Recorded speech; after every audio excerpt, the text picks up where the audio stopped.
Okay, so we're getting near the end of day one, but we're at the most important part. This is your first homework assignment. And I believe so strongly in this that I strongly encourage you to not continue on to day two unless you finish this homework project. If you get stuck, then watch the companion video with the solution to today's homework.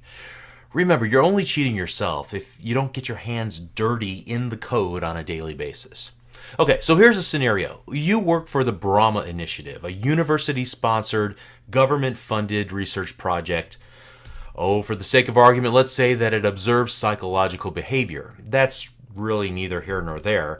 At one of your observation stations, however, there was an incident a few years ago. Yada, yada, yada. Now, every 108 minutes, we need somebody to type in a sequence of numbers into a program that you write so that the world doesn't end. Hey, I know you only have a day of experience, but I'm convinced that you can write this application. Let me show you a quick prototype of what we worked up for this. So you can see it's a console application. Type in the numbers and press return. They have to be this specific sequence of numbers. I'm just going to start typing in 4, 8, 15, 16, 23, 42 and hit return, and it says recalibrating energy core complete. And it's a successful situation. Okay, so now let's look at the other case. What if the user doesn't type in the right sequence?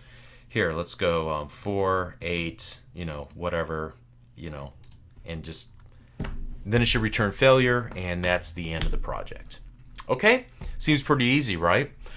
Review the videos from today if you need to, or the extra study resources. You should be able to complete this exercise by only using the topics that we covered from today's videos.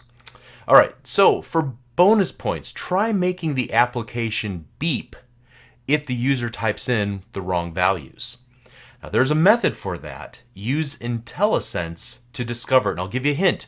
It is part of the console class. And for double points, try making the text appear red in the application. Now that's going to be quite a bit harder, but see if you can take a swing at it and figure it out.